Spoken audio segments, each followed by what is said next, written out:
Lies of P is just another knockoff Bloodborne. Sorry, I wanted to be thematic and start with a lie. The truth is, it's so much more than that, and I would go as far as to say it's the highest quality Souls-style game we've seen from a studio other than FromSoft.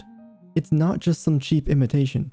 It takes clear and obvious inspiration, but also creates something truly unique, both in the space of Souls games and also in the larger gaming space. It's a testament that the well-trod Souls formula is not dried up, and there is still a lot of space for creativity. It certainly has its faults, but I'm not lying when I say this is a truly masterful experience. Before I go any further, I want to clarify that I will be discussing light spoilers, and I will give another warning later when I delve into deep spoiler territory. At this point, I've finished multiple playthroughs with several different weapon focuses and also beat the game on New Game Plus and New Game Plus 2, so I think I can conclusively say I have seen essentially everything the game has to offer. I also played on patch 1.1.2, so if they make any significant changes later, my analysis might no longer be accurate. And without any further ado, let the show begin.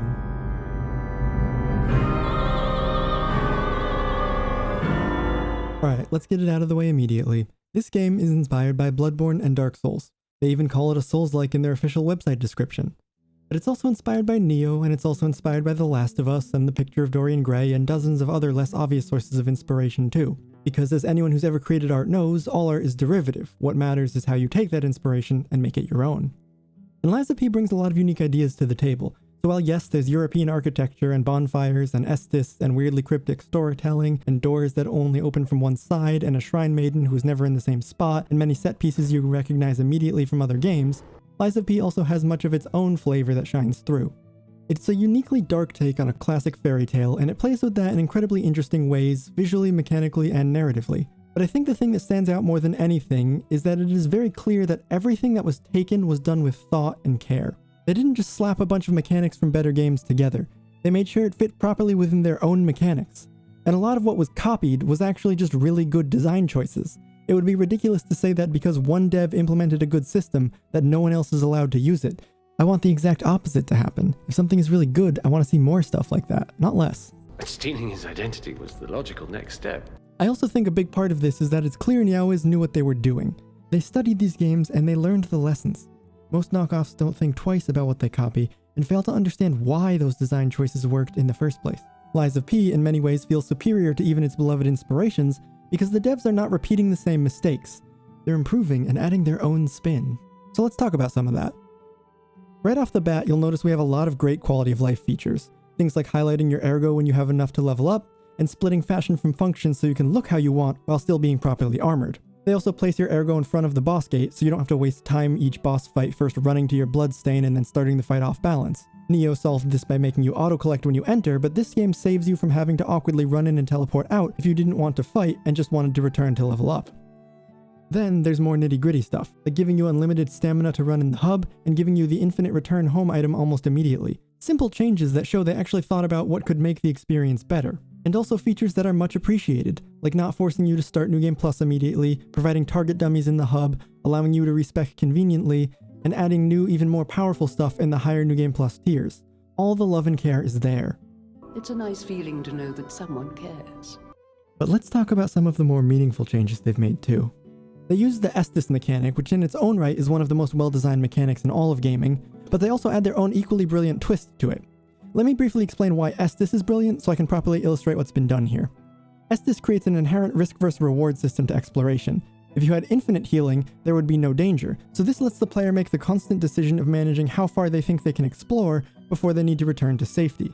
But if you had only consumable healing, many players might never use it because they don't want to run out.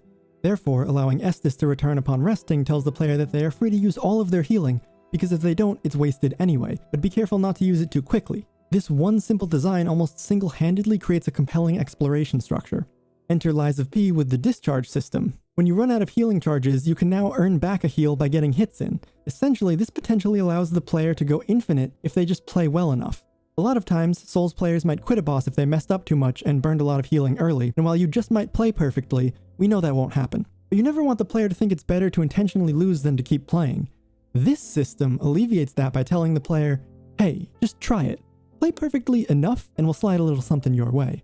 It gives the player hope that they can come back even if they messed up, and gets them to instinctively try to play perfectly in a rewarding way that they might never have actually engaged in normally, and naturally pushes them into more exciting situations where they came back and barely squeaked out a win. Because it feels good to defeat a boss, but it feels so good to win with just that one sliver of health left. I was this close to giving up. There's another side to this too, which is somewhat subtle and not clearly communicated, but you can't actually go infinite.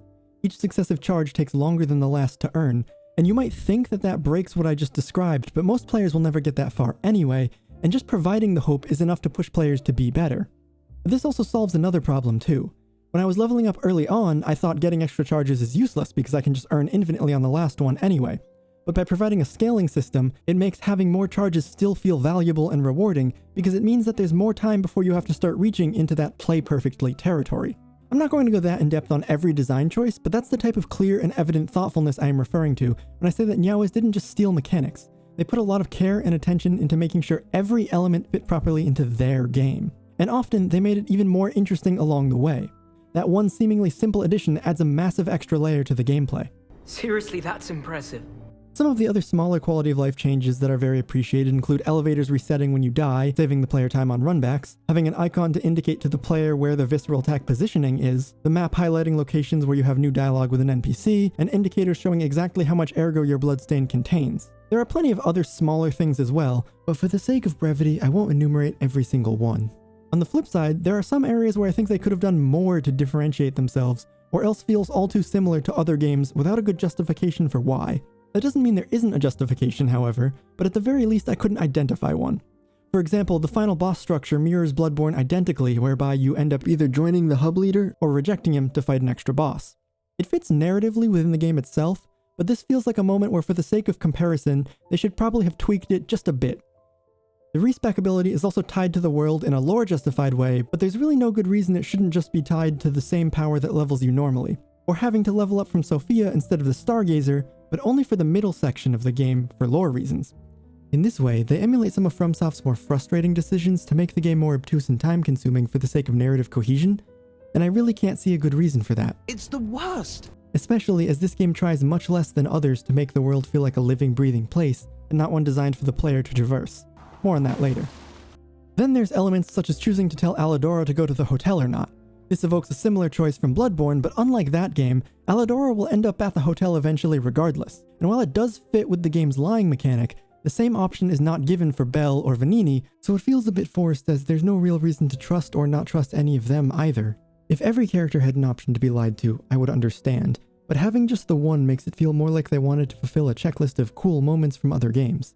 On the whole, these don't matter that much, especially considering that they put the care into the bigger and more important parts, but I would be remiss not to at least point them out. But listen to me going on and on. Moving beyond the design space, the art direction bears superficial similarities to Bloodborne, but really that's just a byproduct of being set in the same general time period and general European location, though the architecture here is based on Belle Epic France rather than Victorian England. The art direction does a beautiful job of bringing the story of Pinocchio's world to life.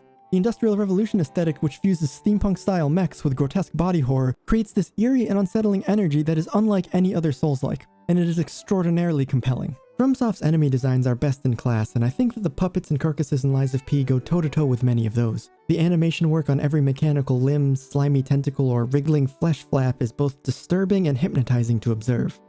This isn't a horror game, but if all you saw was the character designs, you would certainly believe it is. Far and away, the most impressive thing that this game has going for it is the weapon system.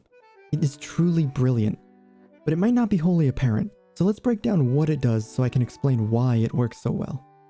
Essentially, every weapon has two parts, a blade and a handle, each of which have a special move called a Fable Art tied to it, and each blade can be detached and placed onto any other handle. That's cool, right? Well, it goes a lot deeper than that. This doesn't just let you swap special moves between weapons. The handle determines the moveset and scaling of the weapon, whereas the blade determines the weapon class, guard percentage, hitbox, and base damage. This creates an impressively dynamic system where you might love the swing pattern of a particular weapon, but hate the short reach, so you slap a greatsword blade onto your dagger hilt and can now stab 4 times as far. Or you can swap the head of your hammer with a short blade that has crit damage to get some massive scaling crits. Or maybe the great axe is too slow, so you plop it on a short sword and create a hilarious looking hand axe that swings much faster. Or maybe you want acid damage on your rapier, so you swap in the crystal spearhead. Or so many other ideas. The possibilities are endless. Not only is it impressive from a technical level that they were able to make all of these different Frankenstein weapons function and animate properly and still have correct hitboxes, but it also opens up a crazy amount of creativity. You aren't just slapping a different damage number on the same weapon set like some other games. Each combination is a fundamentally different version of the weapon. And that's the magic. In other Souls-likes, you typically only have a dozen or so weapon types, and each weapon within that class will use the same swing pattern but have slightly different attributes, or maybe a single special move. That is because they are one and the same. Lies of P breaks that wide open. Every new handle is not only a new weapon, but also a new weapon possibility for every other blade you own. It fosters a feeling of excitement that never goes away. The player is always looking forward to what that next crazy addition to their collection will be. Additionally, when you upgrade a weapon, you technically upgrade the blade, which allows the player to freely swap their weapon around without having to pay for a fully new weapon. And as long as you explore properly, the game provides infinite upgrade materials about as soon as you would reach the next tier anyway, just in case you do want to swap blades. And if you want to change the scaling of a handle, you can crank it to make the handle more in line with your build. But most importantly, the game has no stat requirements on any weapons, instead encouraging you to mix and match and experiment freely. The game really does everything to allow you to fight however you want. Normally, picking up a dex weapon when you put your levels into strength is a worthless item. In fact, you probably don't even have the stats to wield it, but we don't do that here. So that spear you picked up isn't worthless. It's now an idea for several different polearms, and also a new blade to try with all of your swords and your hammers and your knives and so on. In other Souls-likes, you tend to choose one weapon and stick to it, even if you find other weapons in the same class. But since you can freely swap your invested blade to a new handle, you can keep the combat experience fresh without being forced to grind upgrade materials. Every time you pick up a new weapon, you aren't picking up one weapon, you're picking up dozens. This is beyond anything I'd imagined. And you might think that if there's so much dynamic interactivity between weapons, there must not be very many, since that would be exponentially difficult to handle. Nope. There are 29 weapons, or 841 unique combinations. Now, not all of those are equally viable. The game splits swings into two categories, slashing and stabbing, and lets you know that certain blades will do reduced damage in one type or the other. So slapping a hammerhead on a rapier will not be optimal, but the game still gives you the freedom to try that, and they don't force it to be some unplayable weapon, it's just more difficult. I think this could be a little more clearly explained, but they do show it on the weapon UI. However, if a weapon swings with both types, it will list both, and you will have to manually equip the handle and swing it to know which specific attacks are of which type. There's also some additional calculations going on under the hood as well that I noticed, where a heavier blade type will swing slower than a lighter one, even on the same handle. I'm not sure if this is determined by weight or is coded to each individual blade or handle, but it creates some extra intricacies where you could drop to a lighter blade of the same type just to nudge the swing speed up a little bit on the same handle.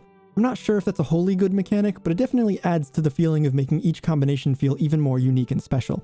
The one major downside to this whole system is that there are 11 additional boss weapons that cannot be broken apart.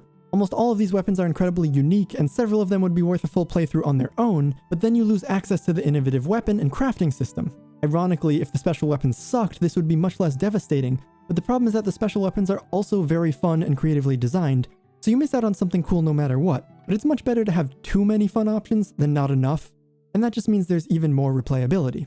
The other half of your character is your stats. The actual character stats you can level up are fairly standard RPG fare, and they barely overlap if at all. You have a stat for health, one for stamina, one for carry capacity, strength, dexterity, and elemental. What's more interesting is the perk system they've designed called P-Organs. I don't love the name, but the system is much better. The way it works is that there are quartz in the world to find, which you can use to upgrade your piss organs by purchasing different abilities. Each node will also grant an option of different substats. What's good about this system is that each edition feels meaningful. They don't fall into the poor game design trap of having a tree full of boring 5% more of X stat type upgrades. It'd be funny if it weren't so pathetic. So it always feels satisfying to get something new. And even the substats are full of many very useful upgrades, though there are a few poorly designed ones as well. Many games also fall into the trap of letting you unlock everything eventually, making builds feel bland since you don't get to make real choices. However, here, you can't get everything, so it feels impactful when you actually do decide to get something. The player gets to feel like they are actually shaping their character and creating something unique to them. Combined with the fact that the options are generally well balanced, means that there's pretty much always something interesting the player is looking forward to unlocking. I also like the way you have to build up to unlocking each of the 7 phases, and the way the future options are hidden until you unlock them, as it creates a sense of progression and suspense as you discover what cool new things you might get up to soon. On the whole, I think the urine organ system is very good, but it also has a couple major issues that bog it down as well. First, at a technical level, the menu seems to have snap sensitivity too high, making it feel clunky to navigate. A patch could very easily make this obsolete, and I hope it does. You also can't actually view your Porgans without going back to the hotel, running up to the front, running up the stairs, and then all the way to the back, then to the back of the room at the end, and into the chair. For being the primary carrier of your interesting stat decisions, not being able to look up what abilities you have active currently without going all the way back is just tedium for tedium's sake. The descriptions also lack clarity in a way that can feel needlessly obscure. How much does the Legion charge on enemy kill? If it's full, then that's busted. If it's 1%, then that's worthless. For a choice that can't be changed without paying for a respec, this needs to be more clear.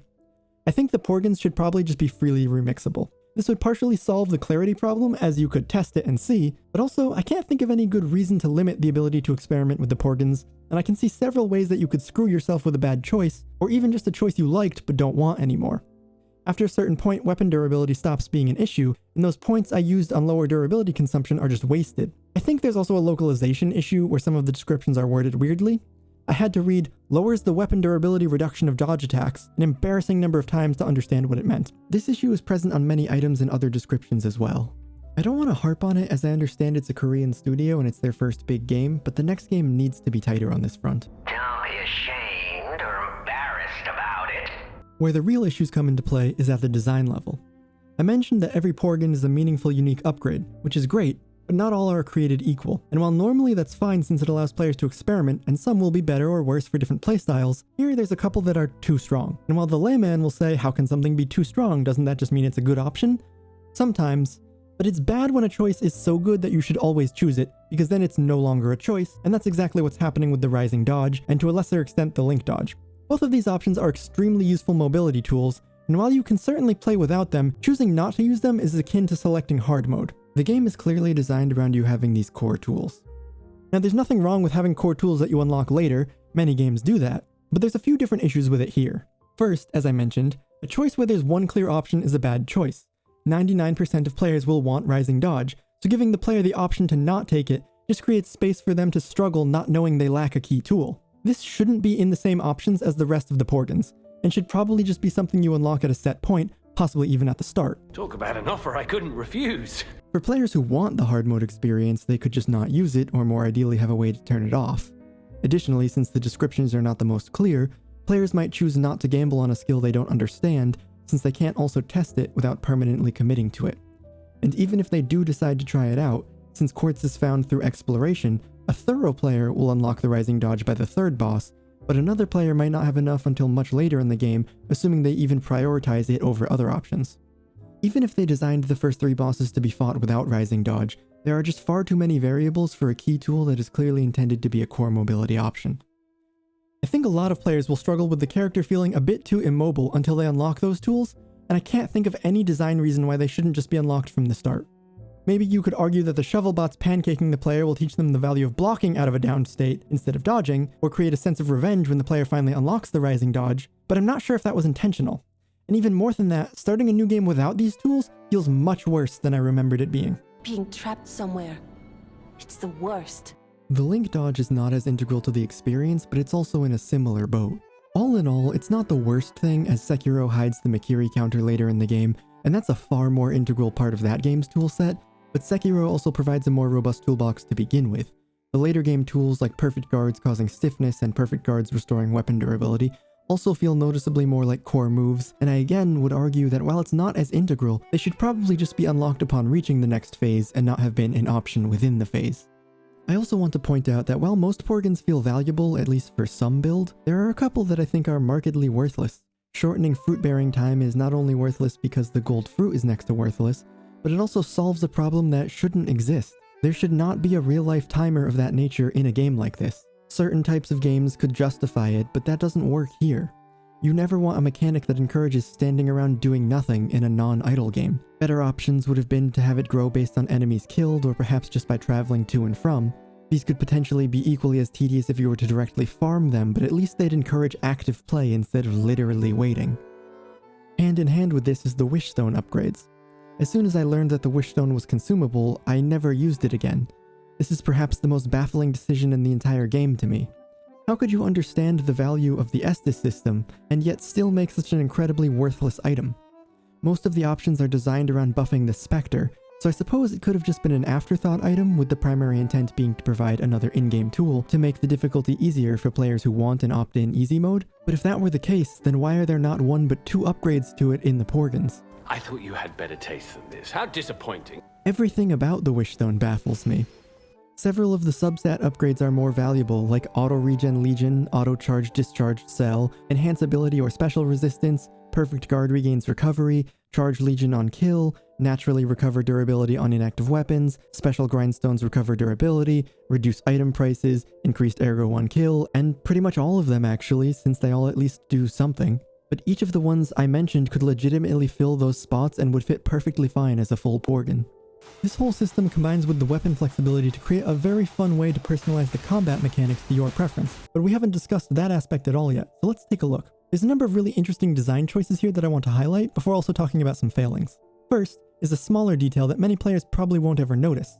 Instead of having set damage values, each swing has a modifier of roughly plus or minus 10%, so that it never quite hits the same. Over a long fight, this will average out and be meaningless, but the interesting part is that it allows some dynamic reactivity to the smaller enemies. With set values, the player will hit deterministic breakpoints and know they will always kill this enemy in 2 swings, or that one in 3. Here, however, if an enemy has 1000 health and you deal 500 average damage, you might swing for a bit less and have to hit 3 times instead of 2. This forces the player to stay engaged and paying attention instead of mentally going on autopilot while clearing the levels. This extra variability keeps players on their toes, so they can never get too comfortable. I also personally appreciate this approach as it keeps the combat feeling more like real life, where HP doesn't exist and you have to actually watch your opponent to know if they're still going. If your damage is far enough above the breakpoints, you can still fall into the same repetition as set values, but it's nice to be surprised once in a while. I think the range should probably have been a bit larger to facilitate this happening more often, but if the range is too large, it can feel frustratingly random, so I understand why they were conservative with it. The other major feature added is the stagger mechanic. No, not the staggering that happens in other Souls games when you break an enemy's poise. Well, actually that happens here too, but there's a second mechanic that they also called stagger, which I'm going to write off as another localization issue and not address again. The main stagger mechanic here is a more active one. After breaking a different hidden stagger bar, the enemy's health bar will glow white, and the player has to land a charged heavy attack to activate it. This will send the enemy into a knocked down state, where the player can do a stronger cinematic attack for a larger amount of damage. This is really well designed for a number of reasons, most notably that it encourages decision making within the player. It creates an inherent risk-reward calculation in the player's mind. Do I try to charge attack right away, or do I wait to find a more opportune moment? And how do I create that opportunity? Ideally, you want to counter a move you know well, but if you wait too long, it will go away, so it might be better to play a bit riskier than normal in order to find a sooner opportunity. Most of the time it will appear right after you landed a big attack, so you probably can't get another big swing in immediately, but your brain wants to, so you swing and get punished for being greedy. It's your fault, and you know it's your fault, but it just felt so tempting. Many of the best design choices in games are the ones that encourage the player to make mistakes because they got too greedy, and this perfectly encapsulates that feeling. This also creates some extra thoughtfulness when crafting a weapon, as different weapons will have faster or slower swings and charged attacks. So you might take a faster weapon, but then the damage will be lower, or you can up the ante with a much slower weapon that will force you to be much more deliberate with your positioning and committing to that charged attack, but the damage payoff will be much larger as well. Or you could carry multiple weapons and swap between them based on purpose. You can also activate the stagger with certain Fable Arts, certain Legion arm attacks, and the heavier throwable items, so there's a lot of diversity in the tools and thus the strategies available as well. There's also some upgrades that will increase the duration in order to make it easier to land, not to be confused with the upgrades that leave the enemy in the knocked down state longer, which is additionally useful because weaving in as many hits as you can before triggering the attack is also very important. I also think the deliberate nature of the mechanic is quite satisfying. The enemy doesn't just randomly fall over to be hit a bunch. The player has to intentionally play differently in order to complete a mini objective within the greater combat scope. Unless you're using only charged attacks, but in that case you probably have already mastered the flow of the fight anyway. You're still an unstoppable fellow. There's a couple issues with the system as well, unfortunately. Due to the random nature of when the stagger glow can appear, a boss might use one of its moves where it jumps far away, meaning the player has to rush over to even have a chance at activating it, which can be very frustrating. And although it comes back much faster if you miss it instead of activating it, it still feels a bit cheap to have them run away during this time. At least with a Fury attack you can counter it to get a free activation. I think this entire issue could be solved with some simple AI tweaks, like if enemies just couldn't use high mobility moves when staggerable, which I think also fits thematically, as if you're close to exhaustion, you probably wouldn't be doing some huge effort movement. There's probably more creative solutions as well, but even that simple one would be sufficient to address the issue. The other issue is one of visibility.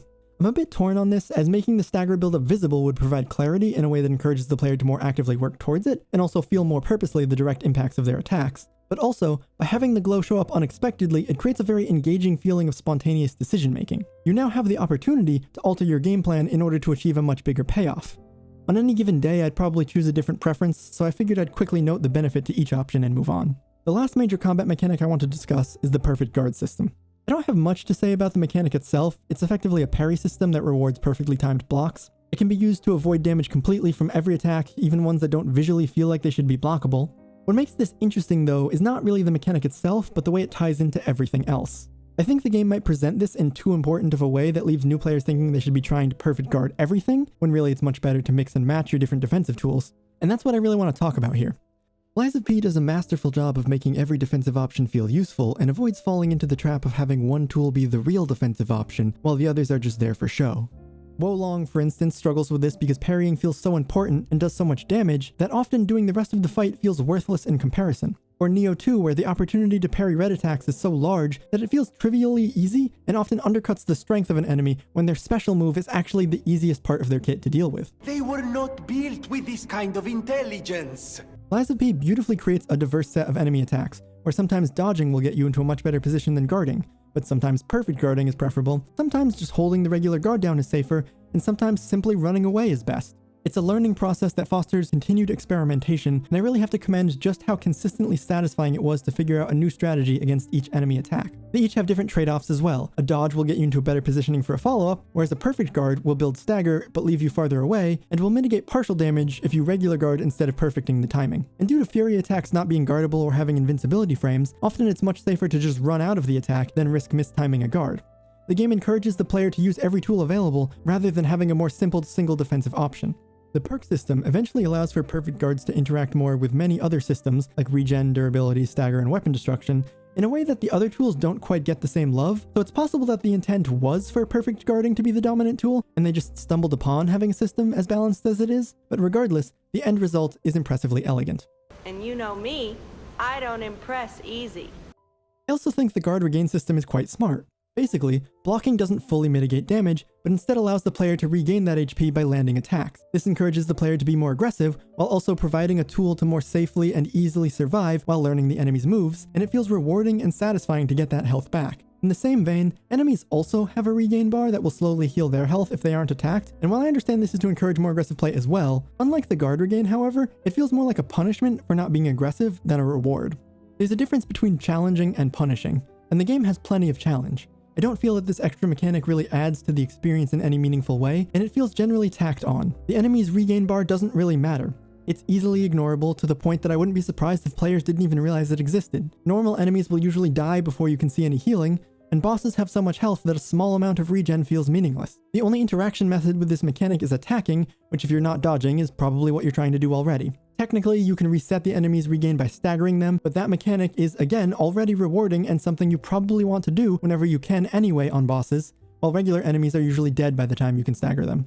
You could remove this entirely from the game, and I don't think anyone would play differently, which tells me that this is not doing a good job. It's proof you're broken. You could retool it into something more impactful, but if the goal is just to get the player to be more aggressive, I think the existing systems already foster that very well, and probably this should just be scrapped entirely. Another interesting design is the ability to break enemies' weapons. Most, but not all enemy weapons have durability, and as you parry them, or as they block you, their weapon will lose durability until it eventually breaks. This will make the fight easier and is innately satisfying, but it's also better than it seems, because just like the aforementioned stagger mechanic, it creates a fun and rewarding sub-objective to the combat. Longtime Souls fans may recall other games with similar mechanics, and even though tail cuts have been largely abandoned from Dark Souls, they're still one of FromSoft's best design choices. Tail cuts also have the issue that item rewards are tied to them, and if you don't cut the tail during the fight, you miss the item and you can't cut the tail once the enemy is dead for some reason. No reward for you, not now at least. So it can feel more like a punishment for not doing the optional objective. In Lies of P, there's no missable items, so the optional objective is kept within the scope of that fight, and making the fight easier is its own reward, so it still feels satisfying. But it's also more interesting than just lowering the damage you take. It can fundamentally change the boss's attacks. For example, this swing would have hit me if I hadn't broken his sword already. This all comes together to great effect as you could potentially start a fight by exclusively guarding in order to put the enemy into a broken state, which not only is useful for the fight, but also has tricked the player into learning the fight more directly in a way that otherwise would feel a bit too pointless for most players. Going into a boss and only guarding can feel boring to many, even if it would be worth it to study the opponent. But here, there's a concrete goal to work towards, which is a clever psychological trick. It's proof of your brilliant actions. The other half of durability I'm less keen on. Your weapon also has durability, and I can't quite figure out why. I suspect that this, much like the enemies having regain, is to provide parity between the players and the enemies, but as a mechanic it feels tacked on. After the first couple zones, the durability is so high that it will probably never be low except in a very long boss fight, and by the end even that doesn't happen. When the tutorial mentions it and the grindstone, it feels like a major game mechanic, but then, even at its most impactful, it just meant I had to back off for a few seconds to grind for a bit. It's the equivalent of having to use one extra healing charge. And in level exploration, it's trivially easy to grind up between enemies. Technically, there's some porgans that give bonus damage on full durability, but I doubt any player wants to grind after every single swing. Perhaps a buff that scales with durability would work better. Technically, there's one status effect that drains it, but that also hurts you, so you have to retreat to handle it regardless. And spending the extra couple seconds to grind too never felt like I had to do anything different than I already was. When I got my first special grindstone, I thought that the system finally made sense, as now you would have to grind the elemental effect onto the weapon, but it's just a separate one-time consumable. I think a system where you had to manually grind the effect on, and the longer you grinded, the longer the effect would stay charged, could be a compelling system. But as it stands, it's a mechanic that's mostly forgotten about by the end of the game. If it were removed entirely, most players wouldn't notice, and again, this tells me that it's not doing a great job of whatever it's supposed to do. It's a damned hassle. It's possible that there is a mechanic where your damage lowers as durability does, or something similar, but I couldn't tell. So if it does exist, it's so insignificant that it doesn't matter, and I'm not sure if that would be fun anyway. I also want to talk about stats briefly. Your damage scaling stats matter so little that the difference in damage between no investment and full is not that large. This is particularly an issue of the soft caps being very low, but also an issue with the way that almost every weapon has mid-range dual scaling, meaning there's no weapon that leans too hard in one direction, which has the net effect of making everything feel a bit homogeneous and generalist, but also creates a weird circumstance where you will always get the highest damage by speccing equally into motivity and technique rather than one or the other. On the flip side, weight and capacity feel far too powerful. This is again partially caused by the fact that damage starts to cap out so early, whereas more capacity is always good. Part of that stems from how well weight is handled in the game though.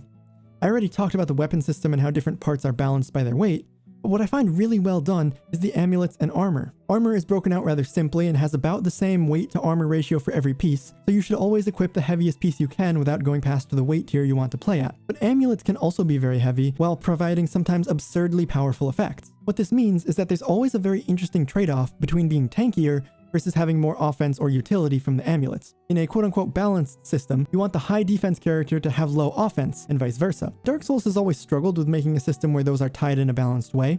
Shout out to Havel's mages. The weight of items here is very well tailored so that you can't have the strongest armor and also the strongest offensive tools. You need to make a meaningful choice. If you want to be able to iframe fury attacks, you'll have to sacrifice a lot of normal defense by unequipping armor or damage, or by putting your points into capacity instead of motivity, advance, or technique. I thought the balance was slightly a bit too harsh, but in writing this, a first patch has come out and it seems to be fixing that, so hopefully that lands it in the perfect spot. There's also this very peculiar aspect of dodging that even through much testing, I haven't been able to perfectly nail down exactly what is going on. I'm hesitant to even put this in the video because I know someone will have the answer, but I feel confident because at least this means it is beyond what any given player will be able to intuitively figure out in a single play experience. I'm referring to what I call the jank dodge, which is a circular dodge that the player will do instead of the normal dash or roll sometimes. I don't know why, except for that it seems to happen when dodging away too soon after being hit, but it's a massively different movement than the regular dodge, and so it consistently causes the player to be much closer to the enemy than expected when trying to back off. I'm not going back. It doesn't happen all the time, but I can only explain it by comparing it to tripping in Super Smash Bros. Brawl. It feels like the game randomly saying, hey, actually, you need to dodge once more this time to get the same distance. That was not helpful. Almost always it occurred when I was trying to double dodge away to create distance between me and the enemy. It's possible that it's some type of recovery move, but it happens so late after being hit that it feels decidedly disconnected from that, if that was the intent, and was more harmful than just standing still doing nothing for a second before dodging away in the expected manner. The main character, for the most part, lacks poise except on certain heavier attacks, and this changes the combat strategy in a way that many Souls-like veterans may not be accustomed to. On the other hand, new players to the genre might not even notice that or understand what I'm talking about here. Poise is a concept for the ability of a character to continue their action without being interrupted. Essentially, it's a form of momentum preservation, where if you are already swinging, you can take up to a certain amount of damage before it will stop your swing. Typically, this is tied to armor, and mechanically it is meant to allow slower players to have more ability to land attacks. Lies of P forgoes that concept, barring the few exceptions, and that means that any hit will interrupt the player's actions. I initially wasn't going to talk about this at all because it's hard to call it a good or bad decision. It's mostly just a result of the type of combat Nyaoiz was trying to create, but I feel it's an intentional enough choice that it's important to address. It serves its purpose well here because the heavier weapons, and thus the slower weapons, are balanced out by having more damage, higher stagger, and better guard regain. Higher risk, higher reward. The exact balance is subjective, but I feel it's a refreshing balance to most Souls-likes where the quote-unquote easy mode way to play is to take the biggest weapon and just trade hits with the enemy. When I say trade hits, I mean that you swing knowing that you will get hit, but you will also be able to land your hit, and don't have to worry about finding a safe time or positioning to land a hit. Brother, being too frank is rude. This is a fully fair and viable way to play, but it always strikes me as disappointing from the dev perspective, as the player is subverting having to learn the boss that you worked so hard on to make interesting because they can just tank swings instead of having to play thoughtfully with their timing and positioning, fully learning and interacting with the boss and effectively mastering the dance you've designed. Lies of P forces players to have to engage with the boss on the terms of the boss, and while it doesn't require the player to fully master the fight, it at least guarantees that the player has learned the dance to some degree. I hope this doesn't come across as me accosting players who trade hits, or any of the other habits I mentioned. If you enjoy playing like that, then by all means go ahead. The point I want to stress is simply that this felt like a breath of fresh air in comparison to other design ethoses that are so dominant in the genre. I think it's brave. Most successful boss design involves designing a dance with moves and reactions that flow into each other, and while players might not actively think of it in these terms, almost all players are doing this. When fighting a boss, the player is slowly learning the steps to the dance and then developing their own counter steps. Many players might just call this a strategy, but it's functionally identical to improv-style learning. When the boss does X, you do Y. When the boss does their overhead attack, I dodge to the left and swing. When the boss charges up, I block the first hit and then run backwards. When you fight the boss, you are slowly building up the right steps to do your half of the dance. That's what's so creative and compelling about these fights. The boss has a determined set of moves, but you are free to create whatever kind of dance you want in response. The best bosses tend to be the ones that bring out the most creativity in the dance you craft, or perhaps simply provide the most diversity of options. This implementation of poise helps foster the largest engagement with the boss design, and helps to make sure there is no boss where someone can go, yeah, I don't really know what that boss did, I kinda just kept swinging and then it died. How do we know you didn't just get lucky? Though it's not perfect at accomplishing this either, but more on that later. Sorry, I'm just grumbling. I should also mention the Legion Arm. It's a neat magic equivalent tool that allows the player to have an extra option that can also scale with any build stat, and some can even be used to kill enemies on their own. It can provide elemental synergy, dagger activation, gap closing, amongst other things. It's a bit too limited before you get Legion auto regen, so perhaps that should be available earlier. I don't have much to say beyond that, but I wanted to at least acknowledge it. While I'm at it, let's cover some other smaller combat related things that don't merit extended discussion. Some hits have weirdly long recovery animations and it's unclear why. Backstabs are tied to the actual character model's back instead of the reverse of where the character object is facing. I really hate when other games mess this one up. Input queuing sometimes drops an input, specifically healing, when used during a dodge or recovery, leading to an annoying awkward desync. Consumables are surprisingly powerful and possibly even a legitimate build option. Field enemies feel too easily staggerable to the point where many enemies will stagger before I even finish my combo. There's no feedback when you try to do something without enough stamina, so it just feels like the game didn't read your input unless you realize on your own that the stamina was empty. If you activate the white stagger window with the charge attack, it will automatically activate the stagger, which is satisfying. Your weapons bounce off walls, but also only sometimes, and enemies will never have this same limitation. Okay, lightning round over. I tried to do half negative, half positive. Hopefully it's clear which is which. I'm going to move on to boss-specific discussion, so from here on out there will be full spoilers for fights, locations, plot elements, and anything else. So consider this your final warning. I would triple the length of this video if I did a frame-by-frame analysis of every boss, so instead let me do a quick high-level analysis on some of the more remarkable elements. The Parade Master is a sufficient tutorial boss and generally serves his purpose without note. The Scrapped Watchman is rather excellently designed with both a robust moveset and exceptional animation work. I think these two are pretty self-evident and don't need extensive explanation. Next we have Fuoko, who is probably the most boring, especially after Scrapped Watchman, who feels like he has twice as many moves. Fuoko also has one of the very few moves that seems poorly designed to me. His fire floor attack, despite being well telegraphed, leaves me confused as to what to do. It might be a bunch of lines rather than the room-wide AoE that it feels like, but I think the width of those lines was accidentally set twice as wide as they should be because you have to be very far away to even find an angle big enough to fit. But I'm probably just missing something and I didn't have enough footage to figure out what. Archbishop is excellently designed due again to the great animation work and to the creative second half, which lets the player choose to fight a new, simpler boss, or run to the other side to fight a slightly buffed version of the first phase. It's a really clever way to let the player learn the later fight without even realizing that's what the first half is training them for.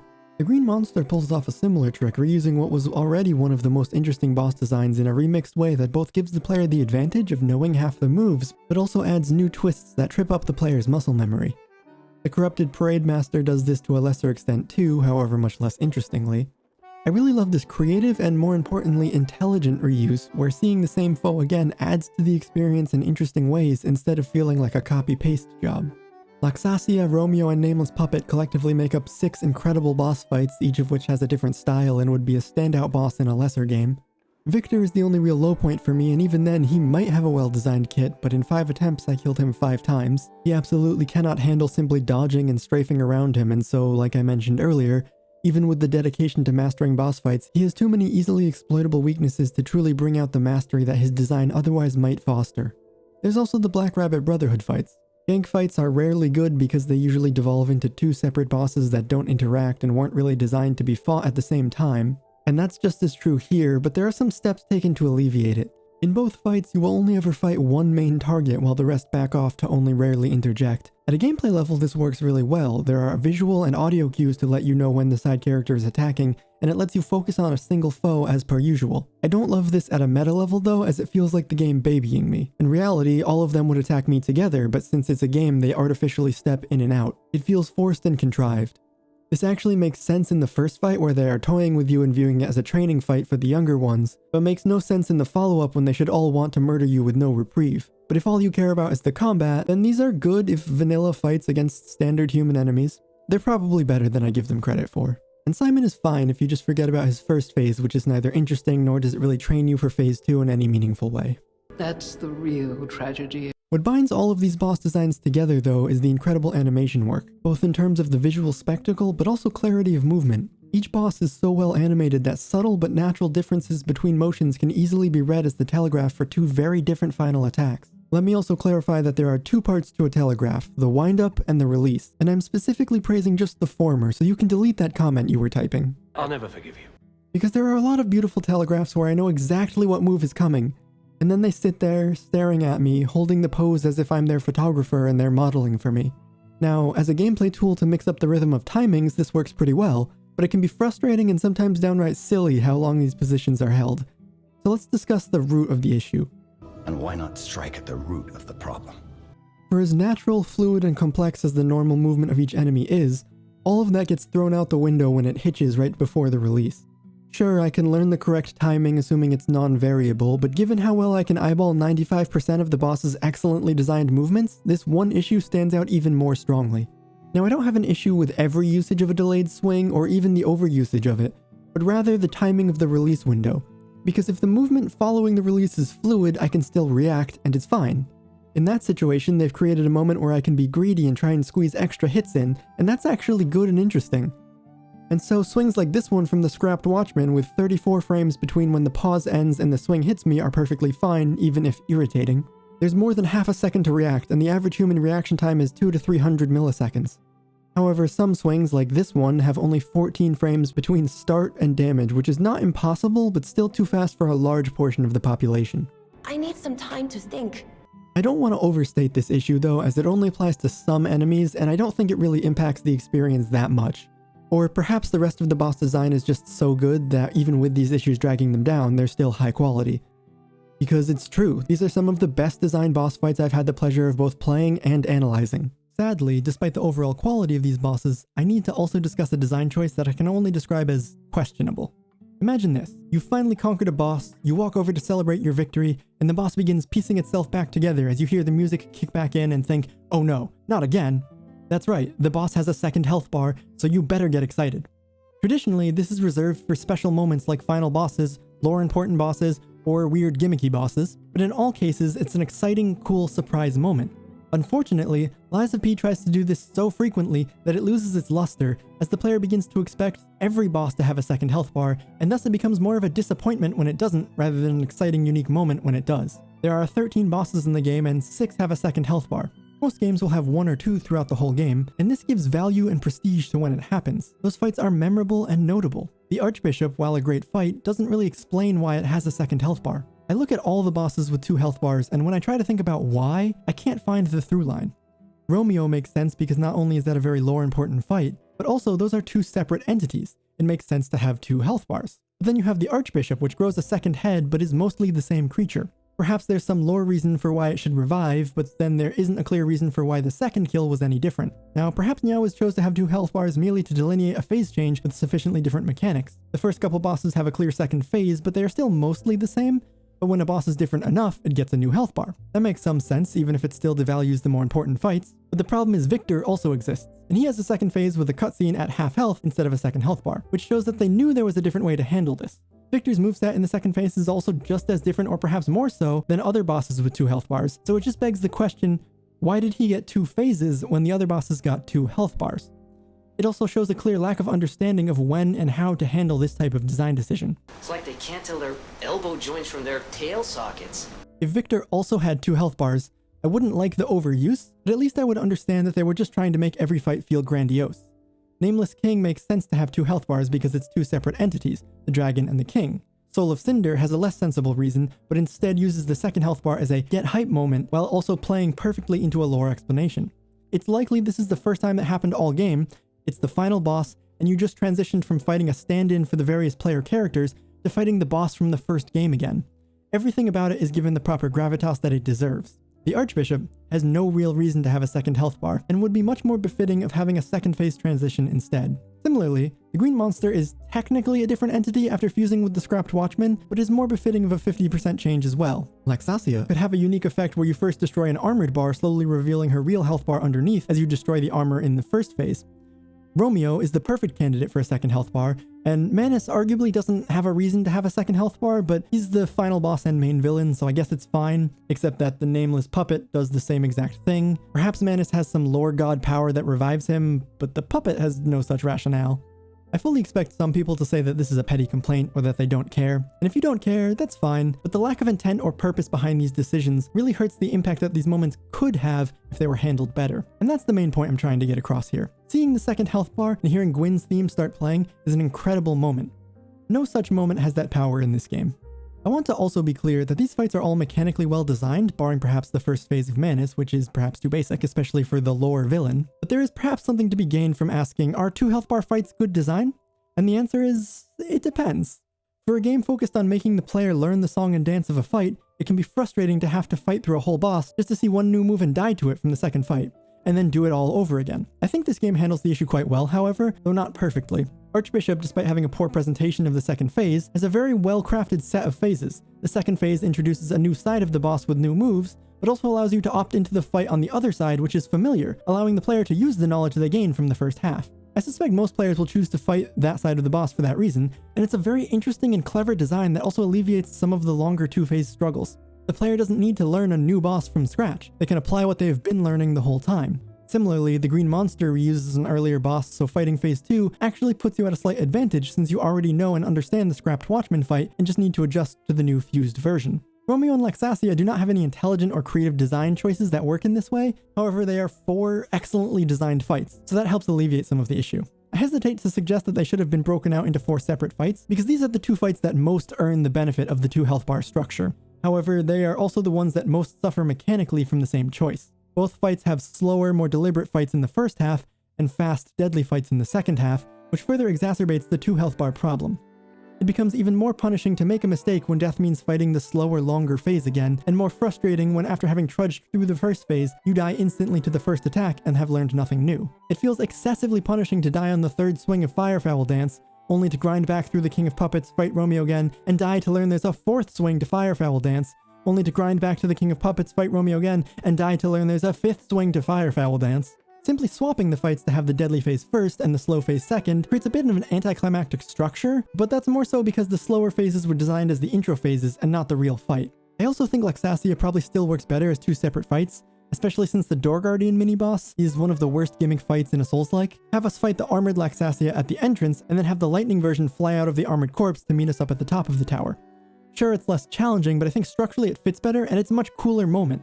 But maybe I just really wanted a reason to remove the Door Guardian from the game. By far the weakest element of the game is its exploration. The game has a strongly linear design. That's not to say that it doesn't have the core features of backtracking once you've obtained new items that Metroidvanias love, but rather that the structure of the world is very restricted. Doors and keys and doors. The first Dark Souls has been eclipsed in many ways by subsequent games, but it's probably still the best version of an interweaving connected world, though I might argue that honor goes to Darksiders 3. Each subsequent game has been more linear, and Lies of P feels even more linear than Dark Souls 3. Technically, there's a couple loops and a side area, which is about akin to 3, which has a couple side areas and a couple loopbacks, and I have just as much issue with it here, as it leads to a bit of a dollhouse type feeling, wherein the world feels crafted for the player and less like a real living place. This is further compounded by some other aspects, so let me try to address all of them. Not only is the larger world structure quite linear, but the individual levels are also disappointingly linear, and I think this linearity is more detrimental. There's rarely ever more than a single side section to explore, and that side section is usually quite small and self-contained. For the most part, the game railroads the player into going one specific way, and almost never provides an alternative forward path to reach any given destination. We have to follow.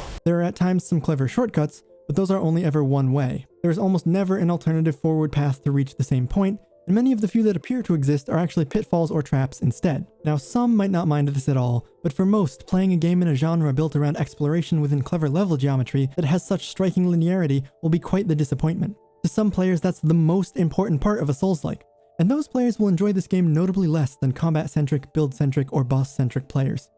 The levels are still full of individual secrets, like a weapon hidden behind riding a giant gear that is presented as an obstacle and not a vehicle, but these are largely all standalone. You will find an item or two, but never anything more.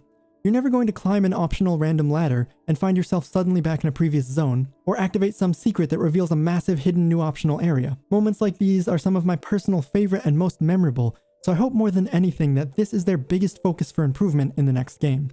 Technically, both of these moments exist, but they're required parts of the linear journey, rather than optional secrets to stumble upon, so they feel much less impactful, especially so since one is gated by an elevator ride and a loading screen, which really takes all of the momentum out of the interconnected feeling.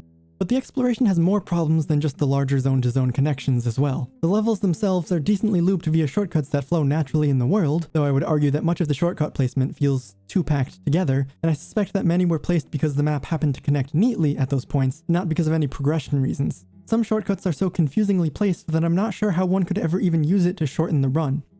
For instance, this gate in the second level. In order to open it, you have to get past a non-respawning enemy, but in order to get down to the gate, you have to run past more enemies than the path you took past the non-respawning enemy. And to top it off, there's a far more massive shortcut in the form of an elevator, just 10 feet away behind 2 more enemies. Even if you die fighting those couple enemies, it's faster to run through the area with the non-respawning enemy than to climb down the ladder of the previous zone past so many extra enemies to use the shortcut you unlocked. While there are a few surprising and natural shortcuts like this minecart that blows open a path through the rocks, many shortcuts feel rather arbitrary or nonsensical in their existence. Not spatially, but rather logically. Why are there so many gates with push-button locks facing one way? It just continues to push this dollhouse feeling. I've said that a couple times now, so I suppose I should clarify what I mean, in case anyone isn't quite clear. The dollhouse effect is one that many Souls games suffer from, but it is particularly egregious here. Basically, what I mean is the notion that the world exists and was built for you, the player, and couldn't really exist as a space that people lived in if we were to treat it as a real world and a real place. This can be from level geometry that doesn't make sense except for the game, or from enemy placement and existence in a manner that doesn't make sense. A classic example is the ladder to nowhere from Bloodborne's approach to Myrtle Logarius. The only reason for this ladder with no doorways around it to exist is if the intent was to parkour around the rooftops, or more actually, because it's a game and it worked for the player, but it doesn't make any sense if taken as a real place. You could find small examples everywhere, and everyone will have different thresholds for how much they can tolerate before the immersion gets too broken, but Lies of P really never attempts to hide it. Whether that's from electric-powered doors and ladders that are everywhere, even with no discernible power source attached, enemies that are in fully sealed chambers waiting for you specifically to break out, the number of enemies that just wait around in one spot, seemingly for no reason to be there except to combat the player, or more frustratingly, the sheer amount of obstacles and objects that block the player from moving. There is a lot of clutter in the world, and sometimes it's something as simple as a small suitcase that prevents going somewhere. A real person could trip and fall over it, but for some reason this super powerful character is unable to pass by. Combine this with gates or doors that block the way when we also see the character punch open a very similar gate to reach the first boss, and also the nonsensical placement of some of these objects, and we have a very frustrating system of limitation. Even worse is several locations where the way forward will be blocked by a gate that magically opens by itself after beating the major enemy in front of it. An interesting parlor trick.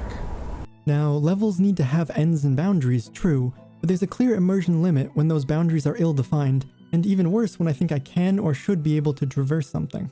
At best, it creates immersion dissonance, and at worst, it confuses the player as to where they can go. Either they give up on exploring anything not clearly traversable, or they waste time trying to traverse places they think they might be able to reach, but aren't totally sure because they might just be messing up the jump.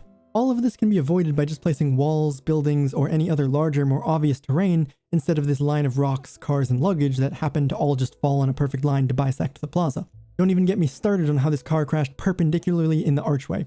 And who moved this luggage to be in the way after we left? And also, why? I sense Simon is behind this. Now this isn't completely wrong, as it means they placed enemies and designed the level layouts to work for the actual player. From a gameplay experience, this means everything was tailored for the best, most fun experience. That's good. And in a game like Mario, there's no problems at all. No one would ever question why Goombas or Koopas are where they are. But that's also because Mario is never trying to sell an immersive world or a narrative experience. This game is. It's trying to tell me that real people lived here, and it's trying to get me emotionally invested in what's happening. But that doesn't work if everything feels fake, like I'm living in a dollhouse and someone else is putting everything in place for me specifically. I can't tell what's real and what's fake, to be honest. While we're on the dollhouse rant, I have to also bring up Niaoiz's obsession with traps. A good trap is a classic in any game, but especially Souls-likes. However, Niaoiz seems to have really taken that to heart and tried to make every possible room a trap. It feels like there are more bridges that collapse than actually functional bridges, and every time you can see something clearly in the next room, there will be a surprise bonus from somewhere. I don't think that any individual trick is poorly implemented, except perhaps the enemies literally built into the foundation of the walls. Apparently, I must remain in this room. But when every room is a trap, no room is. Because it's so frequent and so expected, it's actually more surprising when there isn't a trick up the game's sleeve, and that's not great. Just like any good horror film, the beauty is in the suspense, the build-up where you never know when danger may strike. If every scene is a jump scare, you'll stop being scared. I'm not sure whether this is a net positive or negative, but there's also several areas in the levels that feel empty, like there should be a reward here but isn't, and that's because in New Game Plus there are extra chests added where they did not exist before in order to provide new, higher quality amulets. While this creates a fun sense of rediscovery in New Game Plus, it does feel oddly missing in the initial playthrough. I also think the loot variety and placement feels somewhat lackluster, and that's stemming from two main issues. The first is that the variety of items is low. There's a handful of throwables, and the required cures to each status effect, and then consumable ergo and a couple other things. None of these is particularly interesting, and amulets, weapons, and generally anything worthwhile will be in a chest, leaving everything on the ground to be these lesser items. This creates somewhat befuddling scenarios where there will be item placements in well-hidden or treacherous spots that are normal inventory junk. On the one hand, they've done an excellent job of placing items in spots that are rewarding to reach, visually appealing, and generally well designed. But they've done a poor job of making it worth picking up, which then makes the way that level design built up to this item feel even more like a slap in the face. The item dangling on a precarious ledge was the exact same consumable I've picked up from dozens of less pedestal-looking spots prior. Now, despite the negativity I just expressed, I think there's also some really great aspects to exploration that deserve praise as well. Despite being hampered by the loading screen, the reveal of the golden tree being right behind the hotel is still a very clever loop and a fun reveal. I also think the game's usages of scavenger hunt style canisters to reward exploration and map knowledge are fun methods to encourage backtracking in a way that doesn't feel tedious. But really, the primary thing that deserves commending is the enemies. Both the variety, the placement, and the combined integration with the level terrain.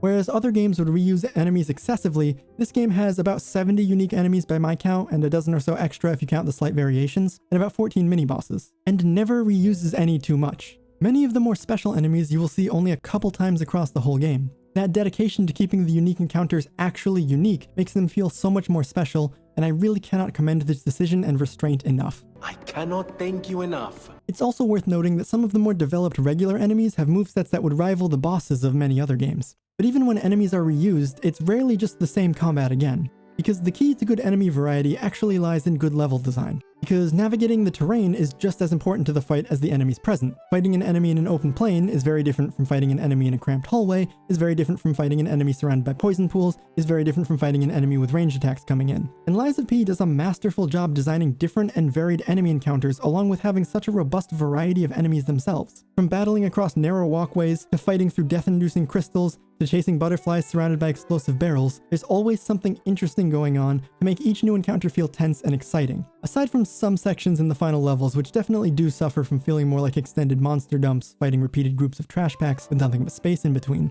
I think the final two levels exhibit a noticeable step down across the board. While I'm on the subject of enemies, this is probably the best place to mention the three types of enemies. Each enemy is either a human, a puppet, or a carcass. Each is weak to a different element, and generally has certain aspects stemming from that. Humans tend to be more aggressive, puppets tend to be more jerky and harder to predict, and carcasses tend to be more sturdy and less reactive to hits. But what I find very clever is the way they managed to create brand new enemies in the late game by fusing puppets with carcasses. Just like with the green monster, you already know most of the new enemy's kit, but the tentacles have adjusted the moveset so that your learned muscle memory is actually working against you in a clever way, where the extra moves tend to be designed to punish hasty acting. Specifically, the kind of hasty actions of an impatient player trying to rush through enemies when they need to slow down and learn to respect the new surprises. It's both cool thematically and a great natural method to remind players to never get too set in their ways.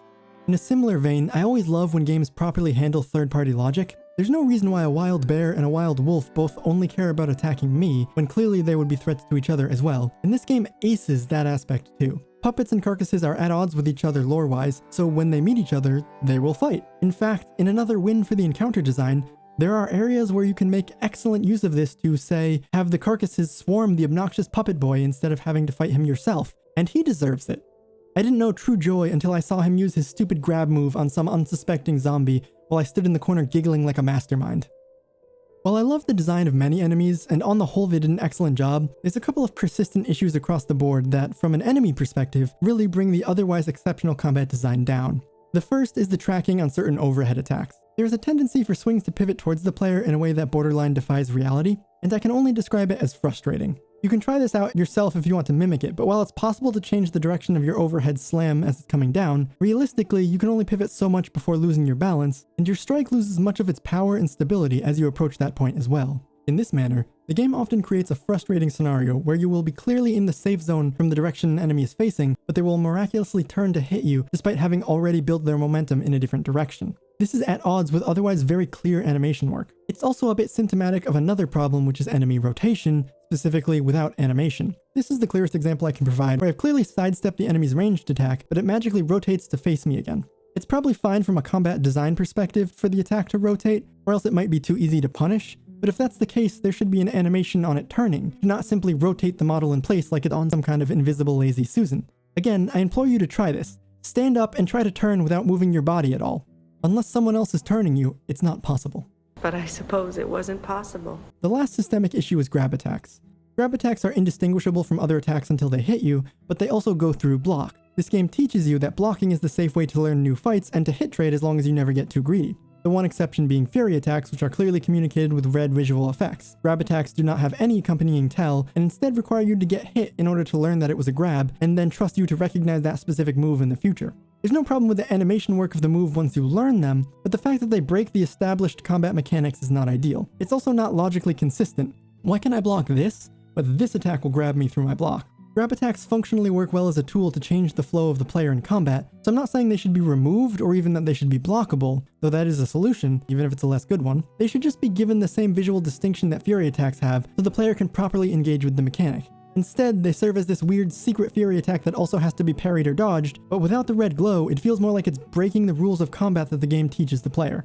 At this stage, I want to praise some things that I couldn't fit neatly into any of the earlier topics, so I apologize if this feels a bit like a grab bag. The game is incredibly well optimized.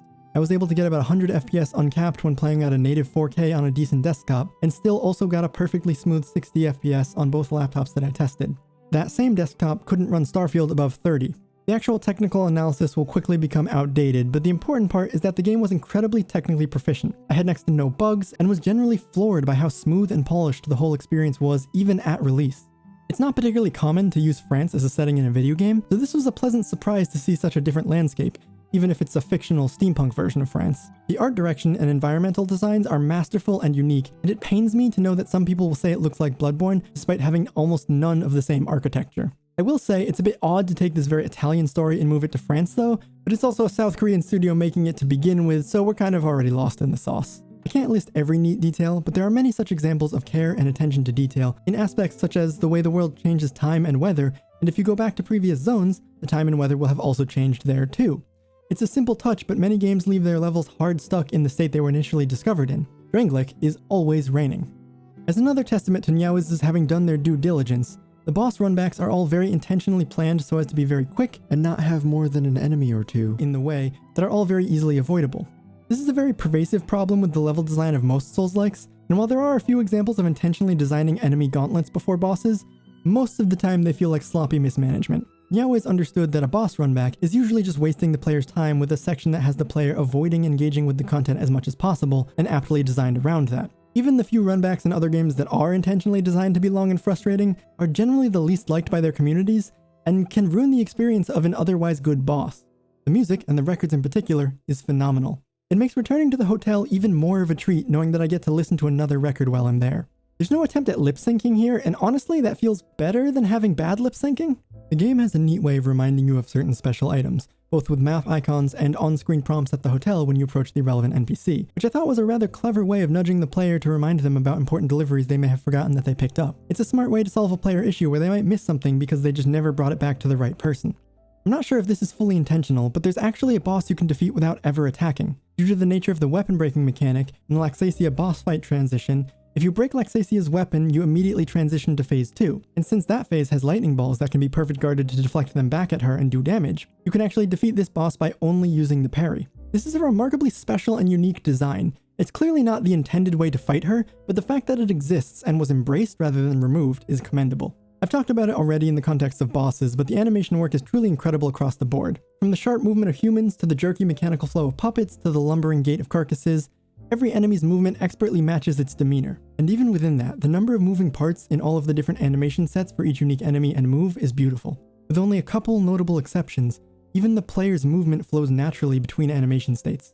And this works beyond just a visual appeal, as by the end of the game I could easily predict the timing of a perfect parry on a move I had never seen before, solely due to the quality of animation work on display and the consistency of design between enemy type and attack style.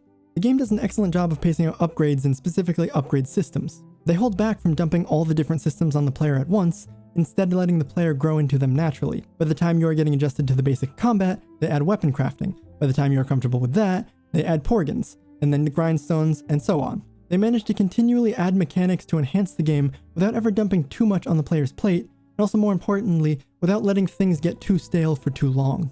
On that same note, the addition of new chests and higher power amulets in New Game Plus, in combination with both the 6th and 7th phases of the porgans that are kept until later New Game Pluses, shows yet again that they understood these types of games and how to keep players excited. It's nowhere near the level of something like Nioh, there are no extra moves for enemies or bosses, nor creative remixes of the enemy placement, and it still doesn't hit some of the highs of Dark Souls 2's New Game Plus either, so you won't be getting ambushed early by any bosses, but nonetheless, it's more love than has been given to any New Game Plus from a FromSoft game since. I have a few more minor critiques that I also couldn't quite find a good place to fit in naturally, but I think are still important enough to be mentioned, so again, apologies if the following is a bit scattered. One design choice that's really baffling to me is ergo loss on hit. I suspect a lot of people might not even notice, but if you die and need to collect your ergo, you will lose a small amount each time you take damage. If you kill the enemy that hurt you, you'll get it all back, but if you took damage from something neutral like fire, that's lost forever. I have no idea what this design choice was trying to achieve. Making you lose ergo on hit tells the player to avoid combat as much as possible until they pick up their stain. However, the fact that you get them back if you defeat the enemy that hurt you tells the player to fight everything, and these just seem at odds with each other. One of these probably was the intent, but neither of these really works effectively, as the optimal choice is to sprint past everything, which is also what the player would be doing if the system didn't exist at all. My best guess is that they wanted to tell the player to not sprint past everything and so implemented the tax on running poorly, but that felt too punishing, so they let the player fight to get it back, and instead created a system that really accomplishes nothing. If they wanted a better way to discourage sprinting past enemies, they could remove the de-aggro ranges so players have to fight everything that they didn't fully slip past. This would also go quite a way to combating the dollhouse effect, but it might be too annoying to be overwhelmed by your own impatience, so maybe that system is better left untampered with. At the very least, this system of chipping away is so minimal and insignificant that it could be removed entirely and most players wouldn't even notice. They probably didn't notice it existed in the first place.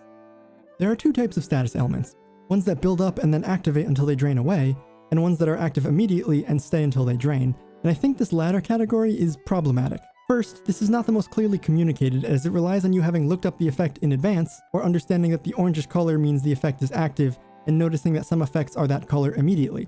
But since it functions the same as regular status effects otherwise, it feels like the player just got instantly hit from full to nothing without noticing what happened. But beyond just the feedback aspect, it's also not fun to have instant effects like that. There is no counterplay until subsequent encounters when you already know the effect will be applied, and unlike with normal status effects which create a sub-objective of managing the bar and not letting it get too full, this instead creates a duplicate objective of never get hit at all, which is typically what the player already wants to do. There is no new strategic space being explored. Look no further than the Door Guardian mini-boss, which is trivially easy if you are already used to dodging everything, and extraordinarily punishing if you are relying heavily on blocking and regaining due to the instant application of the stamina drain. There's another potential issue I noticed, and I'm not sure why exactly it stands out here so much, as it should theoretically be present in basically every Souls-like, and that's the way in which boss combat differs from area combat. Many of the regular enemies can be killed very easily with heavy weapons without ever giving the enemy a chance to respond. Due to the nature of open areas, you can easily position, charge up, and get the surprise first blow on your targets with heavier weapons, and finish them before seeing them do anything.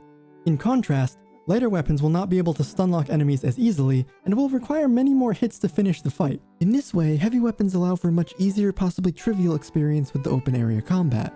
On the flip side, when fighting a boss, you cannot permanently stagger them, nor can you easily take your time to get a super powerful first hit. Bosses require much more focused positioning and timing, especially with heavier and slower weapons. Fast weapons will be able to much more easily react to the telegraphed boss movesets, and generally allow a much more forgiving experience. One could argue that it's balanced as it is, with both types having pros and cons, but I at least wanted to point out the weird seesaw effect of going between very easy boss fights and more engaging zone fights, or very easy zone fights with more challenging boss fights. There's something a bit off here, and I think perhaps the extremes are just too extreme, particularly how easy smaller enemies stagger, trivializing regular fights unless you bite off more than you were expecting. But again, I think this should be true of basically every game in the genre, so it could just be chance that I noticed it more here, and there isn't really an issue at all.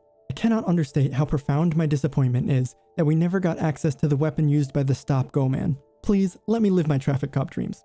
There are a lot of unstated rules about video game logic that we just take for granted. Things like red barrels exploding, the notion of health points, that the start button pauses the game or at least opens a menu, mana potions must be blue, and so many more things. Most of these things aren't necessarily wrong to do differently, but they would still feel very wrong because it's so built into our collective understanding, though sometimes it can be a very clever moment to subvert the rules. This game sets a rule that when you stagger an enemy, they fall down and let you execute a powerful attack, and cleverly subverts it with certain later enemy types that are infected and have a virus that operates separately from their body, thus explaining in a neat way why they can get some extra swings in before the body fails. Unfortunately, there's a couple enemies that still do that without the lore explanation, which feels cheap instead of clever, and even more so is this enemy, which has the UI element pop up despite not being activatable, even if you are perfectly in position for it, so that you can get baited.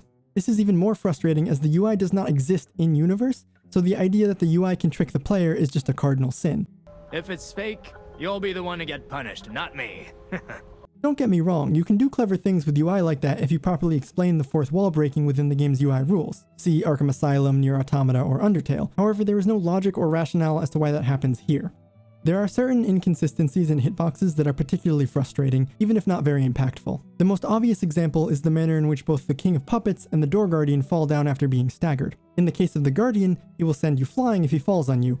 However, the King will not, despite having the same general size and his visual body hitting the player in the same general fashion. I think the fact that the Door Guardian does this is meant to be some kind of gotcha moment and make the player go, oh, obviously him falling will hurt me, but it feels more like poor design due to the game already showing the player that this doesn't happen in the same type of experience earlier. If every enemy was treated this way, it would be fine, but the fact that only some do makes this feel like the game's breaking its own rules again.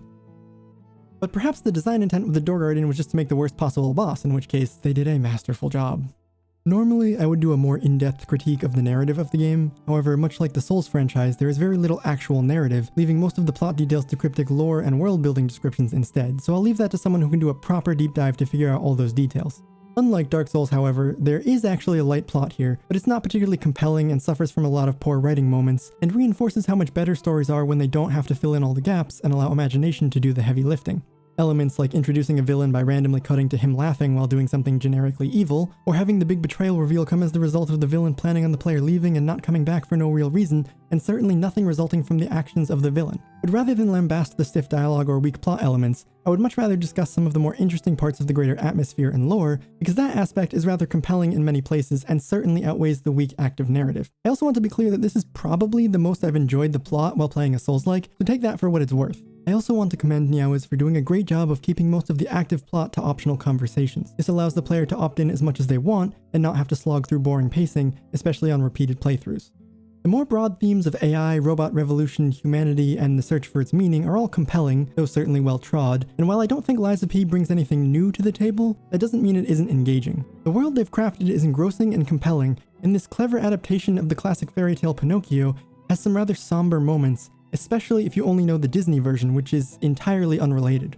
The manner in which they've created a world of animal-themed hunters as a stand-in for various animals Pinocchio meets in his tale is quite clever. I didn't read the original story until after beating the game, and seeing the characters pop up was continuously surprising as to how creatively they were adapted for this world in industrial France. Just like the fairy tale. Even beyond the larger story elements, there's so many beautiful subtle details, whether that's the manner in which Carlo grunts and sighs and makes fewer springy sounds as he becomes more human, or the loading screen being Pinocchio's nose, or the portrait's painter being a direct reference to Dorian Gray. I also thought they did a wonderful job of making the puppets match the world thematically too. They all have weapons that make sense for their job. No one has battle arms except puppets that were designed for combat. Instead, we have opera singers striking with sound, conductors using traffic signs, maids using brooms, farmers using pitchforks, police using riot batons, and so on. Every puppet feels legitimately like it could have been an actual puppet in a real society before becoming an enemy in a video game. And again, to the credit of the game's enemy variety and restraint, enemies like the opera singers make no sense anywhere but the opera house, and miners make no sense anywhere outside of the mines, so they are only used there, even if they could have been a compelling gameplay addition to other zones. I have a couple of light qualms with the lore that I feel I must at least mention too. The lore justification of our infinite lives is that Sophia is rewinding time. However, there are moments like at the Black Rabbit Brotherhood where the cat and fox are there to say something the first time you arrive and are not there on subsequent trips. And Gemini will even comment that they left you. Hey, what's the big idea leaving us behind? But the world usually treats death as if nothing changed and this is your first time there. So what has changed to cause only those specific events to not be affected? Or were those just more writing oversights? Additionally, I find it annoying, contrived, and possibly even frustrating that Geppetto will tell you about the next 3 zones you will go to before you or he even know or have any reason to go there. He somehow knows that you will be visiting Rosa Isabella Street and then the scrapyard and then going back to the train station before you even have explored the first zone. By the logic of the world, we only went back to the station after the alchemists exploded something there, and yet Geppetto seems to be multiple steps ahead of even Manus. I was actually frustrated when he spoiled that reveal as I went back to explore the station thinking something new would have been updated given that he specifically told me about going back, but it turns out that nothing new will happen until much later on the linear progression route. On this note, it was also very disappointing that the secret room behind the train car will be artificially blocked off. I discovered this when I went back the first time, but the game wouldn't let me actually discover it, keeping the door shut behind the breakable screen. You could argue that Manus opened the door while you were making your way through the swamp, but why would he replace the folding barrier on his way out, especially if he didn't close the door? Most of the actual plot of this game suffers from the same aspect of crumbling under deep reflection. However, the larger mysteries of the world are still intriguing in a way that makes me question if Dark Souls would be notably worse if it tried to tell an active story too. I also very much enjoyed the final sequence and the reveal of Paracelsus being part of a larger conspiracy-esque organization, and the way that explained all of the loading screen reports as being his reporting on your adventures. I'm not sure if this is a compliment or not, but the VA for the game swings wildly, with some being excellent and some bordering on parody. I do love Arlecchino's voice and the way he seems to have just been given the vocal directions of do it like Heath Ledger's Joker. At least it helps me hide the urge to kill. Just to give one example of the type of careless writing I mean, I didn't find Belle in my first playthrough, so she died and I found her corpse while exploring that area much later. On my next playthrough, I made sure to save her and found out she just asks you to defeat Victor, the boss of the zone, which is exactly what I did on my first playthrough. Apparently, without telling me to do it, she wouldn't have survived, but also you don't go back to let her know the path is safe after beating Victor or communicate with her in any way. She just inherently knows he's down and meets you at the hotel. But if that's the case, she should have known even if I didn't speak to her beforehand. The plot has changed because the game said so and not due to any actions of the characters involved. Lies of P also features a prominent lying mechanic, and it's kind of neat. I honestly expected it to be entirely superficial and go nowhere, and while it doesn't do that, it's also not the most meaningful. I've already mentioned the weirdness about when you have the option to lie and when things just happen automatically, but it's also less about lying and more about being human or not, which matches the game's themes in a neat way, though also leads to some situations where the game treated what I considered as being honest to be a lie. It's nothing revolutionary. They could definitely have done far more, and it's a far cry from the way Insight shakes up the game experience in Bloodborne, but it still creates some fun moments for player expression and has some cool repercussions inside the world too. All in all, Lies of P is an honestly masterful game, and especially so as a first major game from a studio. They did their research and learned enough to not make the mistakes of those that came before, while still also bringing new ideas to the table. It's not without its faults, and there is always room to grow, but I truly hope that they can take what they did here and refine it properly, because if they do, their next game could be wicked.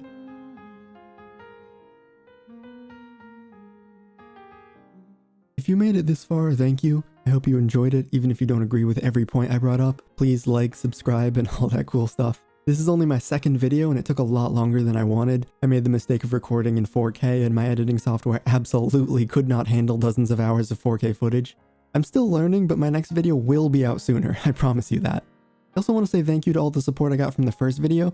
I'd expected at most maybe 100 people to watch and was honestly blown away by how well received it ended up being. I didn't get to cover everything that I wanted in this video, so I cut a lot to make the video at least less long-winded than it already is. I was going to talk about some of the cooler lore elements and theories like the P standing for Lies of Paracelsus because you play as Carlo and the name Pinocchio is never said once, but the rabbit hole was too deep and that's not really my area of expertise. Hopefully someone smarter can make a good video about those topics. Anyway, that's just my 5 cents. Thanks for watching.